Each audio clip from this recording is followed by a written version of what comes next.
teardown here on this Chevy 5-speed transmission. This is the Getrag HM290. Some people call it a NV3500, but it's a little bit newer transmission. These older ones from the early 90s are typically the Getrag. And you can generally tell what you have by the number of shift rails in here. If you have more than one, there's actually 4 in total down in here. That's how you can tell you have the Getrag trans and not an NV3500. Alright, so I've already removed the bolts here that hold the two case halves together.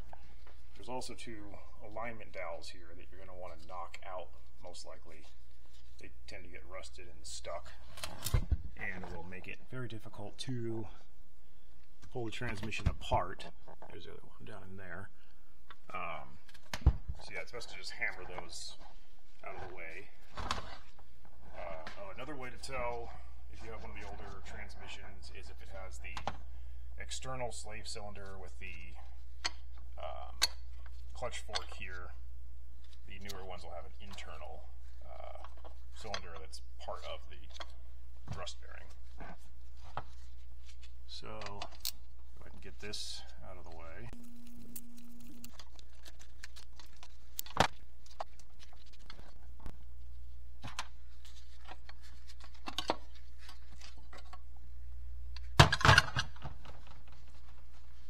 Then we're going to need to take these bolts off here that hold this input bearing in place. Those are 10 millimeter.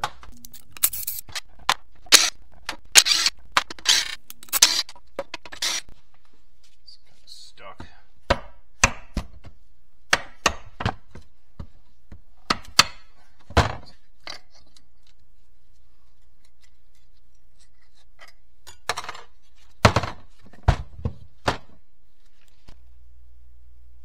See there where the bearing has failed and starting to come apart. So there's a snap ring here that has to come out before you can split the 2 case halves, because this will stay with the back half of the transmission as you separate it. You're definitely going to want some snap ring pliers like this to get these snap rings out.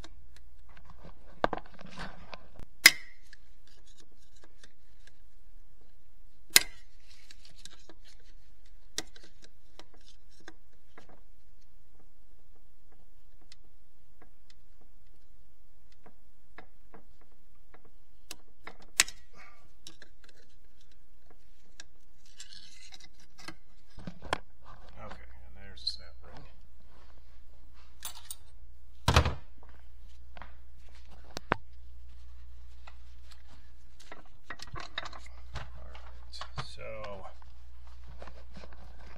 Next, there's a few detent balls that are underneath these 2 bolts here that have to come out.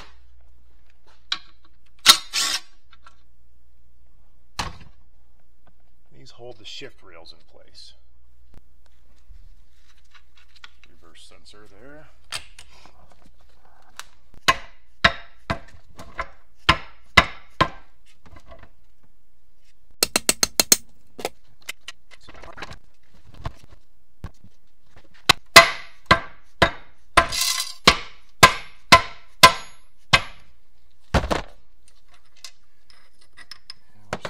Bearing and all the little ball bearings.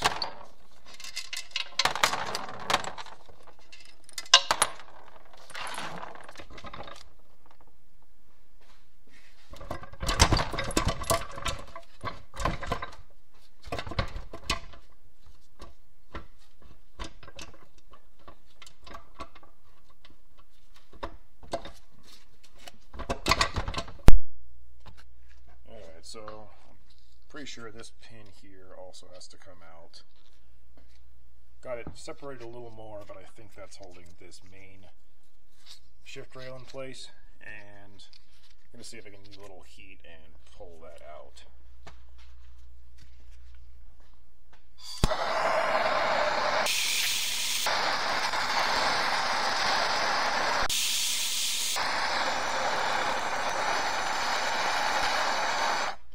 Alright, let's see if that's enough. I think there's a special tool for this, but I do not have it.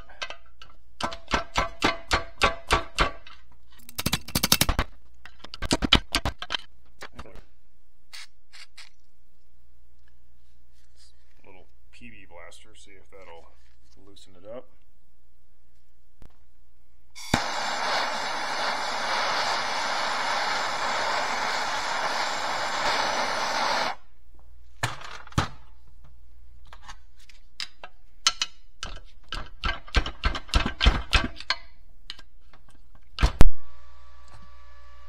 So I cannot just pry this out, and I don't have the special tool. So I'm going to try to just weld a bolt to it now, and use my slide hammer to pull it out, and hopefully that'll work.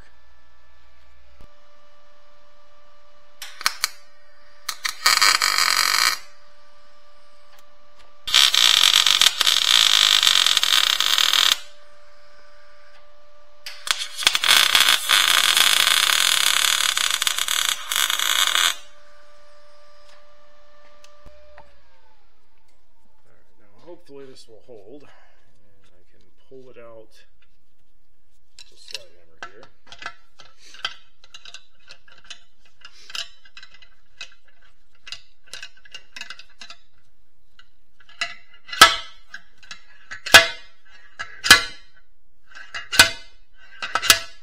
Alright, that worked.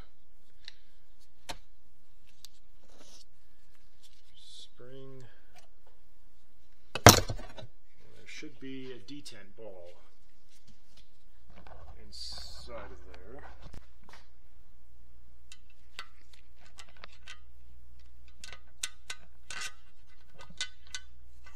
Ah, there we go.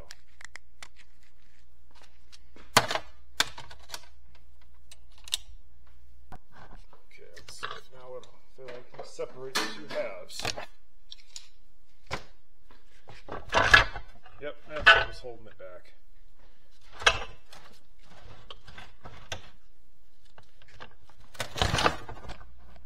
So, input bearing disintegrated.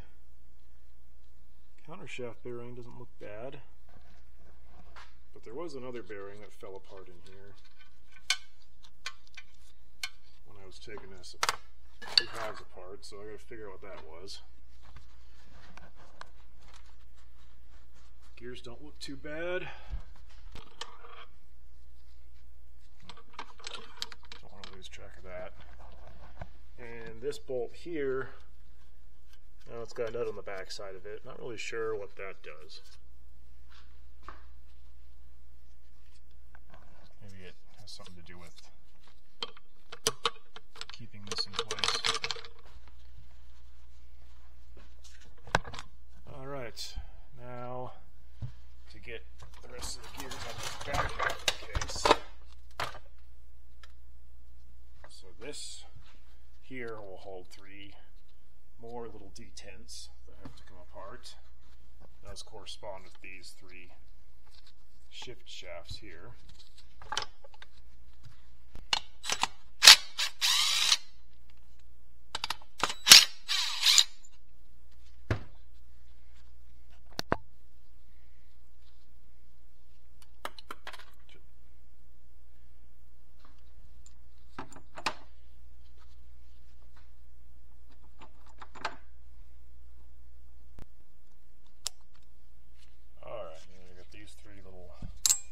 Detent balls.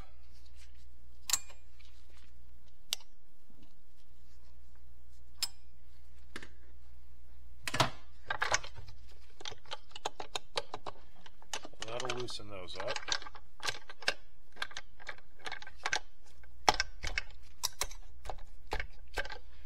And then I think there's a little dowel pin inside of this where the shifter goes. I think I've got to knock that out so that this main shaft will come out. Alright, so to get this dowel pin here out, you want to have the shifter pushed all the way back and angled over a bit so that when the pin starts to come out, it has some room to go in here and won't just hit one of these gears.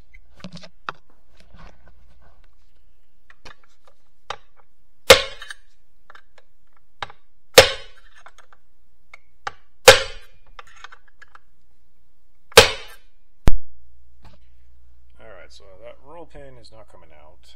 I'm going to see if it actually has to come out to get the rest of this out.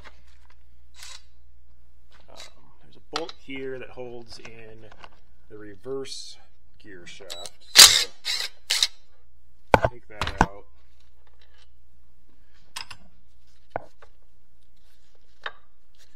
And maybe if that can come out, then the rest of it will come out.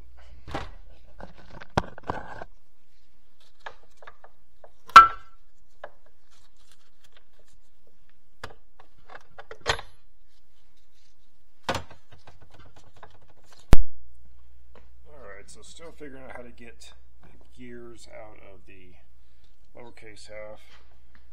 I think there might be a snap ring in the back here behind this seal, so I'm going to try to pull this seal out of here because I know there's a bearing in there, so I think there's another snap ring in there, just like the front end.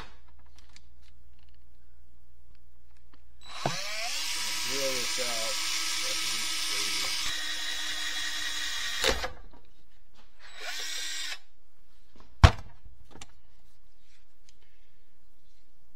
hopefully this screw end on this puller slide hammer here will work.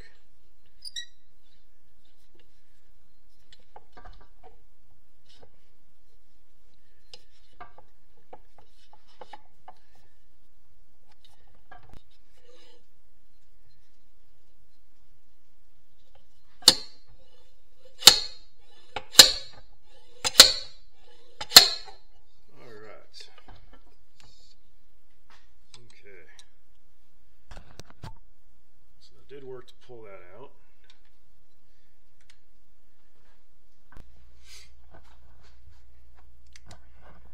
Okay, so there is another snap ring back there. So maybe if I can get that out, I can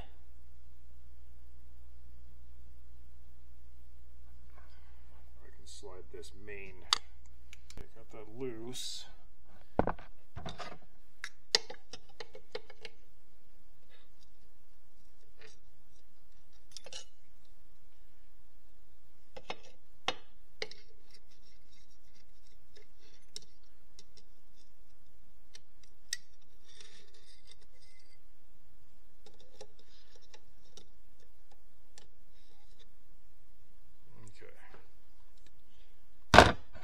A pain in the ass to get in there because it's a tight squeeze, but it can be done. Let's see if I can tap it out now.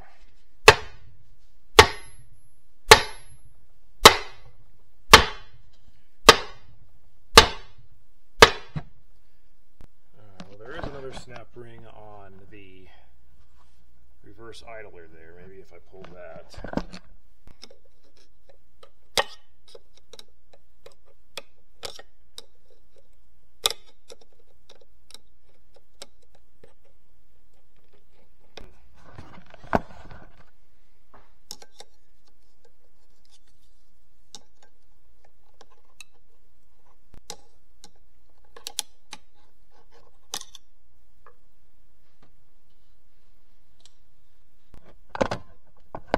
I think I might be making some progress here.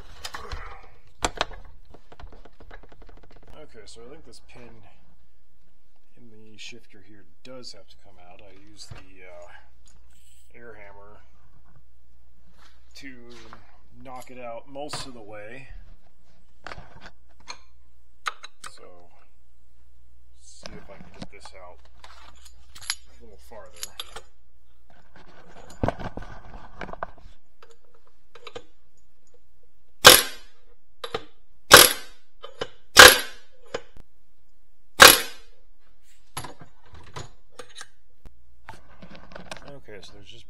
barely enough room for this pin to fit in here. You have to push this shifter back all the way so you can open up a little gap here in the where the synchros are. It's kind of hard to get a good shot of this. And you have to turn the rear output so that it'll line up right, so you can have enough room for the pin to come out. Okay, so after trying to everything I could think of to get the gears and everything out of this back half of the case, I cannot seem to figure it out.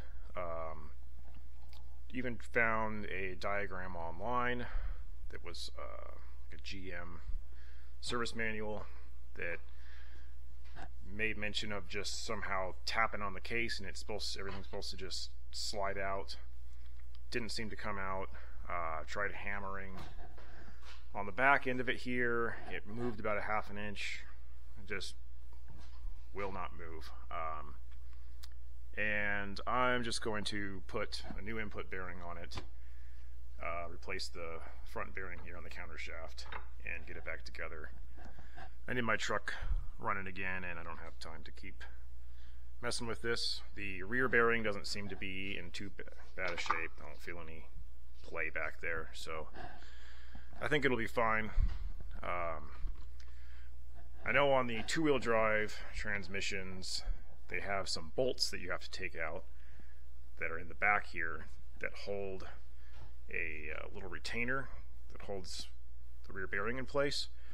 And I can see that retainer in here, but this has bolts on the inside of the transmission. I don't know if it's even possible to see that in there. And there's no way to get to them because the gears are in the way. And I can't get the gears out of the way to get to the bolts. So I don't know how it's supposed to come apart. But the input bearing seems to be the biggest problem on these. So even if you have one of these and that's what's failing, you could probably get away with just replacing the input bearing and running it. These are not the best transmissions. Ideally you want to get an NV3500 or something. So I don't know if it's really worth trying to do a full rebuild. I got the new bearing kit here. Something else to note is there is a difference between the 1990 and the 91 transmissions. They use a different input bearing.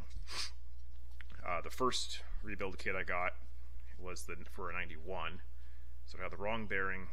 The 1990 has this combination roller and ball bearing. Alright, so I got this mostly ready to go back together. Got the shifter back in here. New seal installed in the back. And got the input bearing installed into this half of the transmission. You definitely want to get that hammered in there first. And I think the easiest way to install this is going to be to drop that half down into here.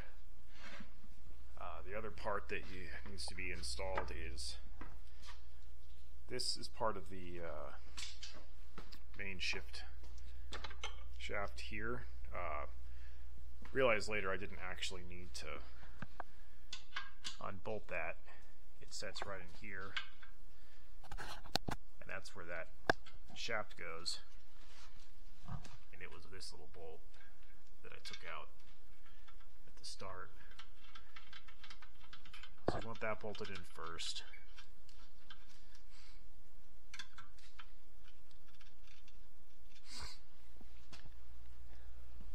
It's also easiest to put that bearing down in there. Okay, Brenda. So that when this gets dropped down inside, everything's already lined up and ready to go. So I'm going to try and do that, and hopefully I can get things lined up.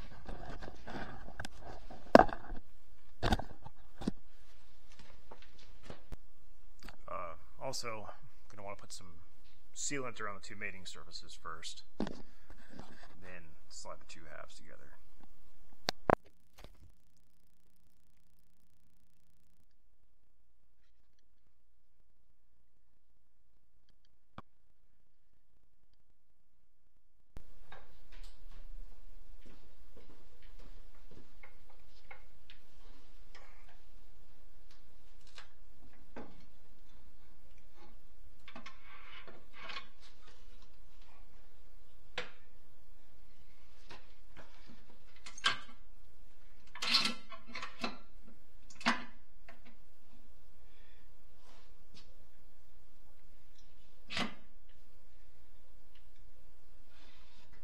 That went together all right.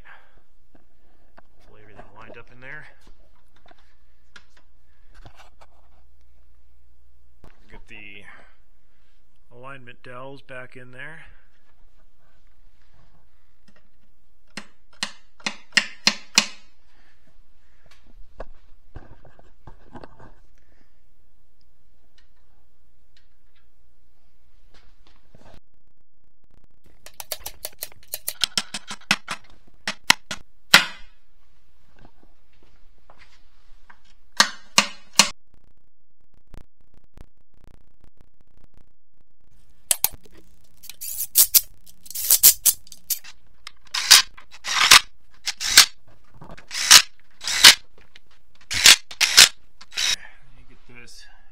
detent installed back in here.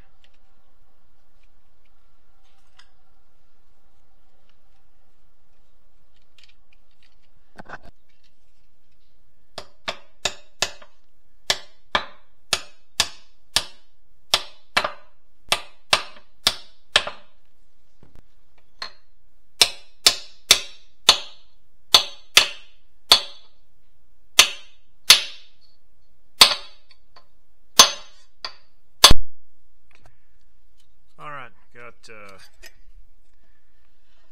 everything put back in here. There is a little spacer that goes on the input behind the snap ring, so you want to make sure you get that in there before putting the snap ring back in. It takes up some of the play in here. And then there's this little spacer that goes in there before you put the housing back on for the input. I'm going to clean this up a little bit and put some sealant on there.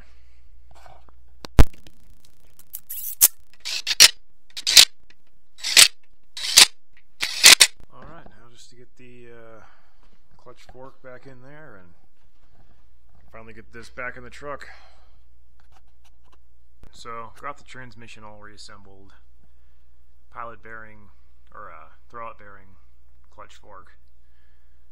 All that's reinstalled, all ready to go. Realized this wasn't a full rebuild. Didn't go into as much detail as I would have liked, but this was more of a pain in the ass than I thought it would be.